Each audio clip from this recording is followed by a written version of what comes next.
தமிழரசு கட்சியும் ஏபிடிபியும் ஒன்றாக இணைந்து ஆட்சி அமைக்க போறேன்னு சொல்லியிருக்காங்க. இதை பத்தி நீங்க என்ன நினைக்கிறீங்க? பணத்துக்காகத்தான் இந்த நாடு வாழ்ந்து கொண்டிருக்கு. எங்கே பணம் இருக்கோ அந்த பக்கத்துக்கு ஓடுறாங்க. அப்போ இன்றைக்கு தமிழரசு கட்சியில் ஏனென்று கேட்குறதுக்கு ஆக்கள் இல்லையான்னு சொன்னால் காசு வாங்கினவேன்னு கேட்க போயிடும். இப்போ நியாயமாக அங்கே இருக்கிறவன் எழும்பி நின்று கதைப்பான், காசு வாங்கினவன் பாய முடிக்கணும் தான் நிற்பான். இதுதான் நடக்குதுங்க. தமிழர்கள ஒற்றுமை இன்மைக்கு என்ன காரணம்? பல பேரை பாருங்க இங்கே மேக் பண்ணி சிங்களவனுக்கும் மேக் பண்ணுற கூட்டங்கள் தான் நிறைய இருக்கிறார்கள். அப்போ இந்த தமிழ் மக்களுக்கு ஒரு உரிமை வேணுமென்ற என்ன செய்யலாம்? சிங்கள அரசாங்கத்தினுடைய அராஜகம் ஒரு நாளும் குறைய போகிறது. அப்போ அராஜகம் இருக்க மட்டும் தையட்டி பிரச்சனை வெற்றி அடையாது.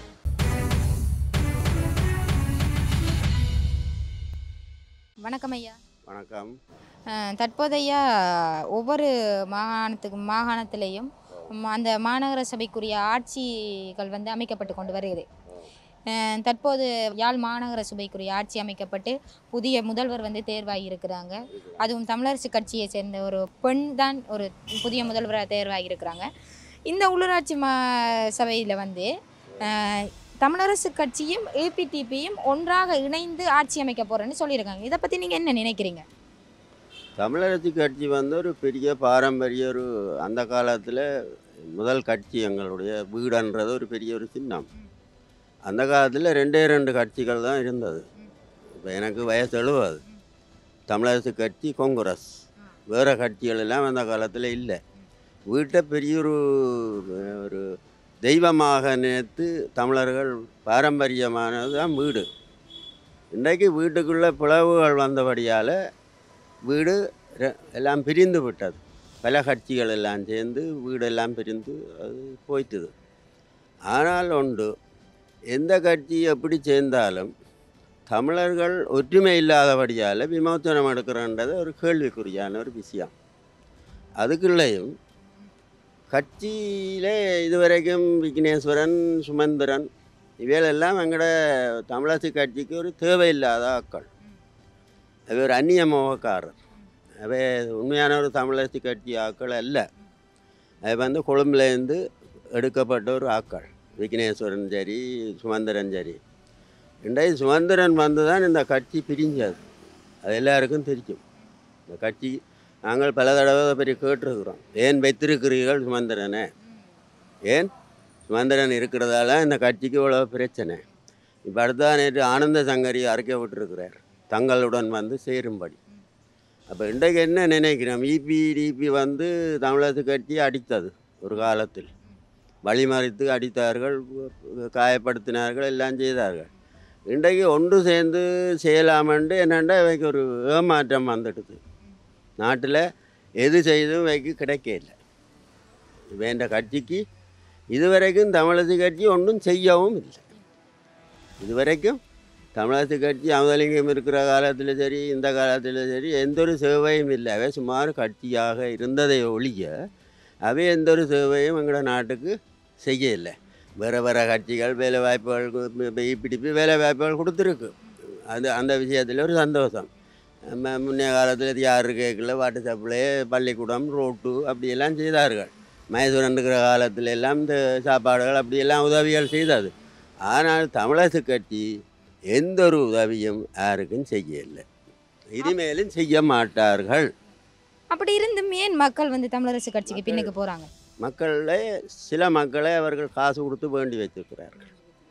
இன்றைக்கு எங்கே பார்த்தாலும் பண மோசடி.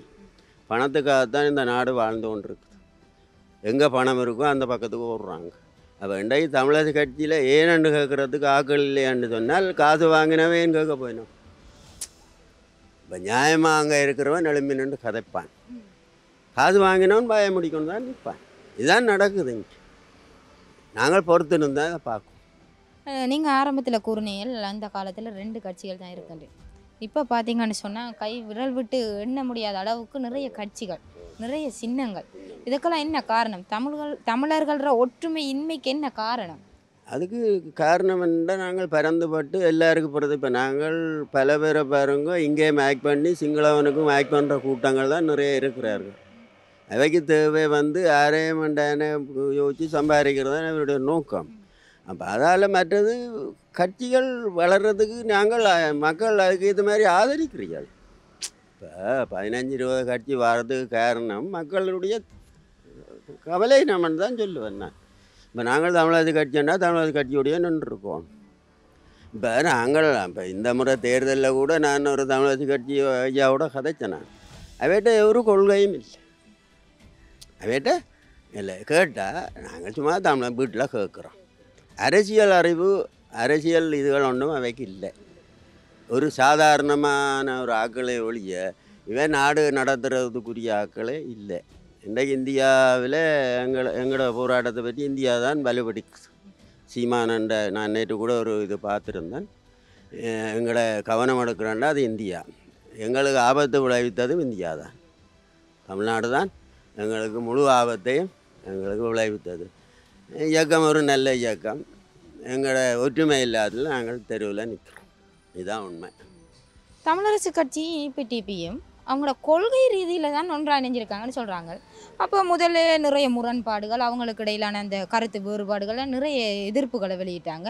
இப்போ அவங்க என்ன ஒரு இதில் அந்த கொள்கை ரீதியில் அவங்க ஒன்றாக இணைய முடியும்? ஒரு கொள்கையும் இல்லையம்மா.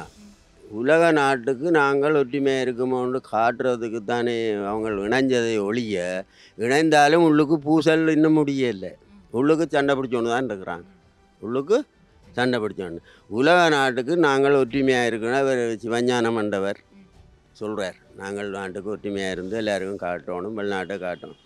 ஆனால் வெளிநாட்டுக்கு எல்லாருக்கும் தெரியும் யாழ்ப்பாணம் ஏன் இப்படி சீரழியுது என்றது உலக நாட்டுக்கும் தெரியும், சிங்களவருக்கும் தெரியும். நாங்கள் இப்படியே தான் நாங்கள் இன்னும் கொஞ்சத்தில் இறந்து போயிடுவோம். விடிவு அன்றைக்கு ஒரு நாளைக்கு வெடிக்கும் வெளிநாட்டால் தான். இங்கே உள்ளவையால் ஒரு நாளும் வெடிக்க போகிறதில்ல. வெளிநாடு முழுமையாக எங்களோட தமிழர் பிரச்சனையை ஆராய்ஞ்சு கொண்டு அங்கே அதுக்குரிய வலி சேர்த்து கொண்டு தான் இருக்கிறார்கள். இந்தியாவில் சீமானும் சேர்க்கிறார். என்றைக்கு ஒரு நாளைக்கு எங்களோட விடிவு தீரும். இவையாலே அல்ல, தமிழ் மக்கள் அல்ல.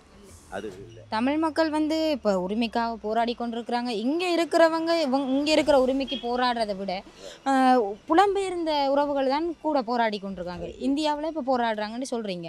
இப்போ இப்படி இருக்கும்போது இந்த பிரச்சனையை சர்வதேச ரீதியில் கொண்டு போகணும்னு சொன்னால் என்ன செய்யலாம்? எவ்வளவு நடவடிக்கைகளை மேற்கொள்ளலாம்?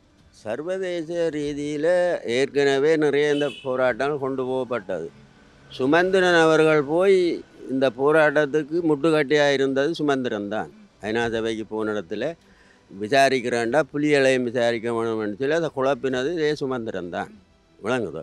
இப்போ வெளிநாட்டில் இருக்கிறவைக்கு எதை செய்கிறதுக்கும் அந்த அரசாங்கம் உரிமை கொடுத்துருக்கு. இங்கே எது செய்கிறதுக்கும் உரிமை இல்லை. இப்போ சாதாரணமாக தையட்டியே பார்ப்போம். என்ன நடந்த இதுவரைக்கும் அங்கே எத்தனை போராட்டம் நடத்தியாச்சு? ஏதாவது நடந்ததா? இல்லை. இங்கே எந்த ஒரு போராட்டமும் எங்களால் செய்ய முடியாது. மறந்திருந்து தாக்குவார்கள். அதில் ஏதோ ஒரு பிரச்சனை எங்களுக்கு வரும். ஆன முறையில் தான் யாழ்ப்பாணத்தில் போராட்டம் பெருசாக இனிமேல் வெட்டி அடிக்க முடியாது. ஏனோ தானோண்டு வாழ்கிற கூட்டங்கள் தான் எங்களோட நாட்டில் இருக்கிறார்கள். ஆன முறையில் இவே கட்சிக்காக ஓடுகணும். இப்போ நீங்கள் இந்த தையட்டி பிரச்சனையை எடுத்துக்கொண்டீங்கன்னா பார்த்தீங்கன்னா ஒவ்வொரு பூரணை தினங்கள்லையும் போராட்டம் வெடிக்குது. இப்போ கடந்த இந்த மாதம் நடைபெற்ற அந்த போராட்டத்தில் கூட பார்த்தீங்கன்னு சொன்னால் அந்த பொசாக் தினத்தில் தண்ணீர் தாங்கி எல்லாம் கொண்டு வந்து வச்சுருந்தவங்க. தமிழ் மக்களுக்கு போராட்ட டைமில் தண்ணீர் தாங்கியல் மூலம் அடிக்கிறதுக்கு கூட அந்த தண்ணீர் தாங்கியெல்லாம் கொண்டு வரப்பட்டது. சிங்கள மக்கள் சிங்கள இராணுவங்கள் அங்கே குமிக்கப்பட்டிருந்தது. அப்போ இந்த தமிழ் மக்களுக்கு ஒரு உரிமை வேணுமென்ற என்ன செய்யலாம்? இது அந்த நாளையில் செல்வநாயன் சொன்ன கதை. கடவுள் தான் காப்பாற்றணும்னு செல்வநாயன் சொன்னார். அந்த காலத்தில் கடவுள் ஒரு நாளும் ஒருவரையும் காப்பாற்ற மாட்டார். இன்றைக்கு உலக நாடுகள் முழுக்க போராட்டம் நடந்து கொண்டு தான் இருக்குது. தெரியும். சிங்கள அரசாங்கத்தினுடைய அராஜகம் ஒரு நாளும் குறைய போகிறது இல்லை. அப்போ அராஜகம் இருக்க மட்டும் தையட்டி பிரச்சனை வெற்றி கிடையாது. அப்போ இந்த அரசாங்கம் சொல்லியிருக்கு ஏதாச்சும் ஒரு தீர்வை கண்டு கொடுப்போம்ண்டு. அப்படியான ஒரு தீர்வை கண்டு கொடுக்குமா இந்த அரசாங்கம்? இப்போ பொறுத்திருந்து பார்க்கணும். என்னன்னு சொன்னால் இவ்வளவு நாளும் இருந்த அரசாங்கம் எல்லாரும் கொள்ளையடித்து அரசாங்கத்தை நிக்கதியாகி போட்டு போயிட்டார்கள். இப்போவும் அவர் ஜெர்மனில் போன இடத்துல சொல்லியிருக்கிறார், எங்களுடைய அரசாங்கம் பாலடைஞ்சு போச்சு, எல்லாரும் கட்டியால் போகணும், ஒத்து உழைத்து வேறுங்கோ. அந்த ரீதியில் நாங்கள் அவரை பேச முடியாது. என்றால் இது ஏற்கனவே நிறைய முட்டுக்கட்டைகளுக்குள்ளே கிடந்ததை எல்லாரும் முட்டுக்கட்டை போட்டால் அவர் தான் நிமிர்ந்து வாழ முடியாது. ஆன முறையில் நாங்கள் பொறுத்திருந்தான் பார்ப்போம். நன்றி. நன்றி.